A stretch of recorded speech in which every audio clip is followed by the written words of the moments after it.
He weighed just 63 kilograms, stood 5 feet 7 inches tall. But when Bruce Lee struck, the world felt it. His punch, famously compared to the heavyweight champion Muhammad Ali, could break boards with a 1-inch blow. Yes, 1 inch. That wasn't a trick. It was pure force, years of discipline condensed into a single explosive motion. To his fans, he was no less than a magician. To the martial arts world, a revolutionary. And to Hollywood, a storm they couldn't contain. Even though he acted in just 4 major films, Bruce Lee became the blueprint every action hero wished they could copy. The irony? Most of today's biggest stars were once extras in his movies. He lived only 32 years. But in those years, he didn't just chase dreams. He crushed them one disciplined breath at a time. Bruce Lee was born in San Francisco in 1940, during his father's acting tour. His dad, a struggling stage actor from Hong Kong, couldn't find success in America, and the family soon returned to Hong Kong. But the damage, or the destiny, was already done. Bruce was just 6 years old when he acted in his first film. By 18, he had appeared in nearly 20 Chinese movies. But he wasn't just a child actor. He was a dancer, too, and a champion. Yes, Bruce Lee won the Hong Kong Cha-Cha Championship. Sharp footwork, rhythm, timing, these became the tools of his future fight choreography. But the streets of Hong Kong weren't easy. Filled with gangs and violence, martial arts wasn't a hobby. It was survival. To keep him safe, Bruce's father enrolled him under the legendary Ip Man, master of Wing Chun. Bruce trained hard, but he also fought on the streets. Too often, the police warned his parents. So, to avoid a troubled future, they sent him back to America, to Washington. There, Bruce began teaching martial arts. Soon, it became more than just training. It became a business. He married Linda, a white American girl, at a time when interracial marriages still invited disapproval. Even within the Chinese community, some were outraged that Bruce was teaching kung fu to outsiders. So they challenged him. A traditional kung fu master demanded he stop teaching or fight. Bruce chose to fight. The duel lasted 3 minutes. Bruce won, but he wasn't happy. It had taken too long. That defeat lit a fire in him. He began training like a man possessed. 2,000 punches a day, 1,000 kicks, running, cycling, experimenting with nutrition and bodybuilding. He was no longer training to fight. He was training to redefine martial arts. In 1964, Bruce stunned the world at the Long Beach International Karate Championships. His 1-inch punch wasn't just a gimmick. It was physics mastery, biomechanical precision, and raw energy. To this day, scientists debate how he generated so much force with so little movement. A single inch, just 1 inch, that's all he needed. No wind-up, no dramatic motion. Just raw, focused energy compressed into a shockwave of power. This was Bruce Lee's 1-inch punch. Most thought it was a magic trick. Some even called it fake. But those who stood in front of it were sent flying. In 1964, at the Long Beach International Karate Championships, Bruce Lee stepped forward with a volunteer. He stood motionless, his right hand just inches away from the man's chest. He didn't pull back. He didn't even take a step. Then bam! In a blink, the man flew backward into a chair several feet away. The crowd gasped. Some laughed in disbelief. But the ones who knew martial arts, they were silent. They had just witnessed something the world had never seen. So, how'd he do it? Bruce Lee's punch wasn't about muscle. It was about timing, technique, and kinetic mastery. His whole body worked as one unit. From his toes, through his legs, up his hips, into his core, and finally through his fist. It was like a whip. Compact, explosive, perfect. He called it short power, a term used in traditional kung fu. But Bruce took it beyond tradition.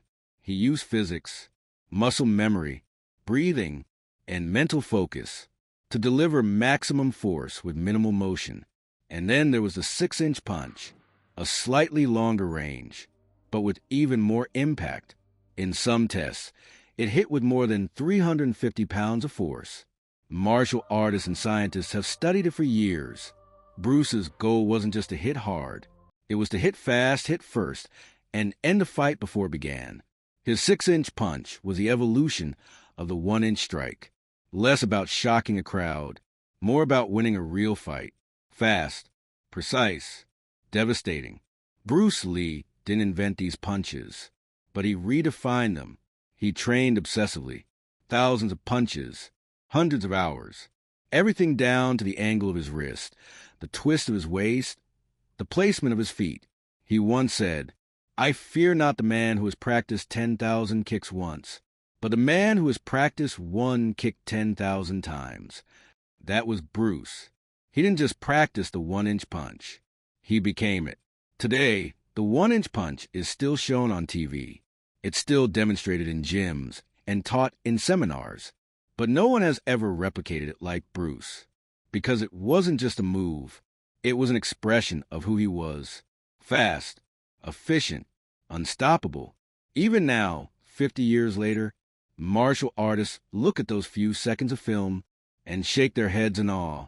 Bruce Lee's 1-inch and 6-inch punches weren't just feats of strength. They were lessons. That power doesn't come from size. It comes from focus, from discipline, from training the mind as much as the body. He turned inches into impact, seconds into legacy, and movement into magic. Bruce Lee didn't punch harder than anyone. He punched smarter.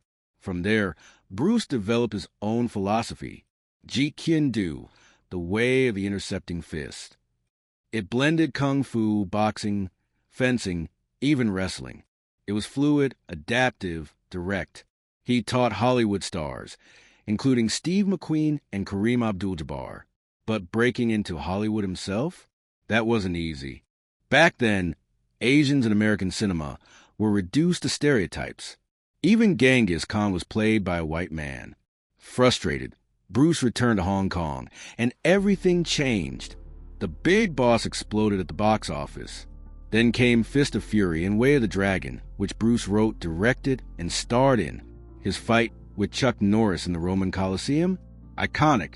It changed how action scenes were shot forever.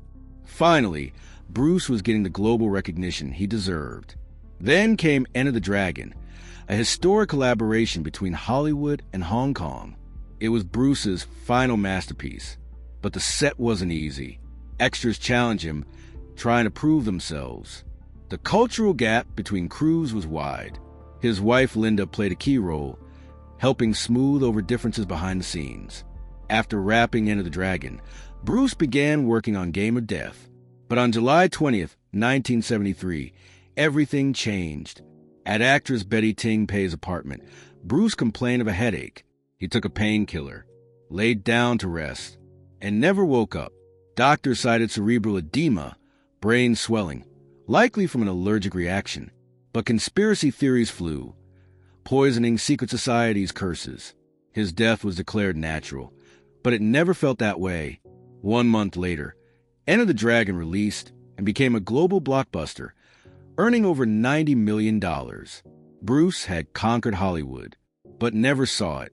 His unfinished movie, Game of Death, was completed using body doubles and technology. And then, 20 years later, tragedy struck again. His only son, Brandon Lee, was killed on the set of Crow, shot with a real bullet instead of a blank. Both father and son gone too soon. Both under mysterious circumstances. But legends don't die. They live on in inspiration, in movement, in art. Bruce Lee wasn't just an actor, not just a martial artist. He was a visionary, a barrier breaker, a man who challenged systems and inspired generations. He once wrote, "If you love life, don't waste time, for time is what life is made of." Bruce Lee never wasted a second, and because of that, he lives forever.